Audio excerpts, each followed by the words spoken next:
Welcome back. I'm Amber Kennedy, and we're here to talk about being recruited. As you're navigating being recruited, it's important to recognize what is financially possible for you. I touched on this in some of my earlier videos in the breakdown of Division 1, 2, and 3 and what they offer, but I think it's important to recognize that there are ways that you can secure funding on your own. Now, when you look at different scholarship opportunities outside of what coaches offer you, it's important to recognize that there are thousands of scholarships out there. There are ways for you to be a part of the community that you want to, as long as you can secure the funding you need. And I think that is very possible for every student, especially a student athlete that is willing to put in the work.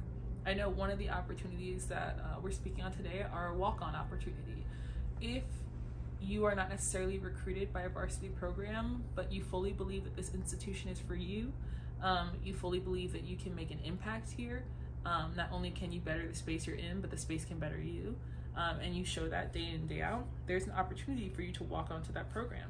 You will not receive aid to start, but there is always a possibility of you garnering aid based off of your performance or what you bring to the team, because there are certain pieces that are invaluable to programs that are outside of playing time. And I find that a lot of coaches do recognize that. But having the opportunity to walk on does not guarantee a scholarship. It guarantees you some time for the coaches to see if this is a fit for you and for you to see if this is a fit for you. While you can't secure funding as a walk-on right away, there are different ways for you to supplement that. I will say we are in the wild, wild west with name, image, and likeness. Everything is still being defined by the NCAA and by different institutions, conferences. It's really right now about bolstering the experience of the student athlete for them.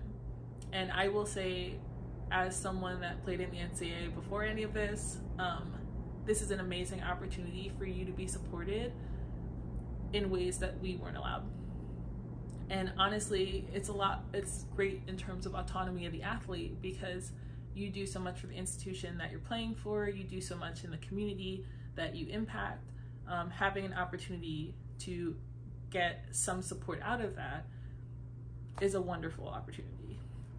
In terms of navigating name, image, and likeness, there are opportunities like some soft contracts like Barstool Athletes. I know a bunch of students do that.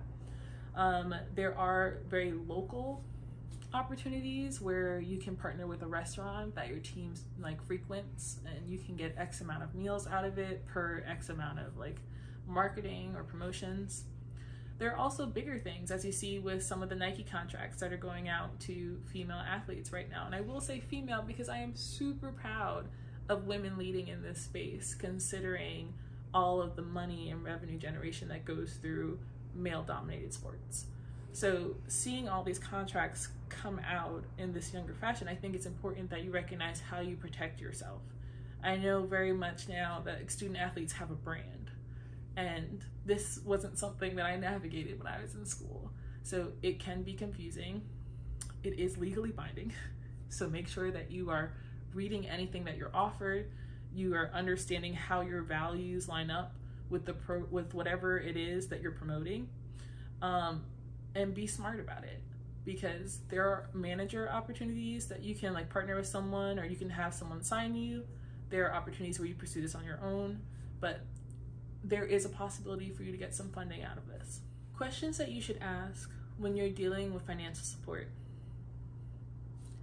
I will say, don't ask them right off the bat, because if you send me an email and say, "Hi coach, I'm this player, this is my height, these are my numbers, do you have a scholarship for me?" Complete no. I will immediately say, this kid is in it for the money. They don't actually want my program. What are they bringing to the table in terms of authentic pursuit of competitive excellence? I can't speak to that.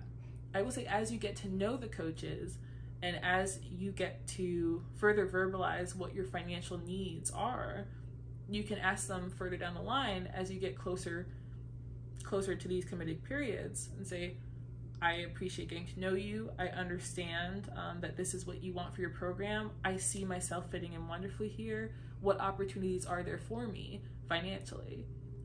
It's important to recognize that coaches and programs don't need to give you money, but they believe in the skill set and the person that you are bringing to the table.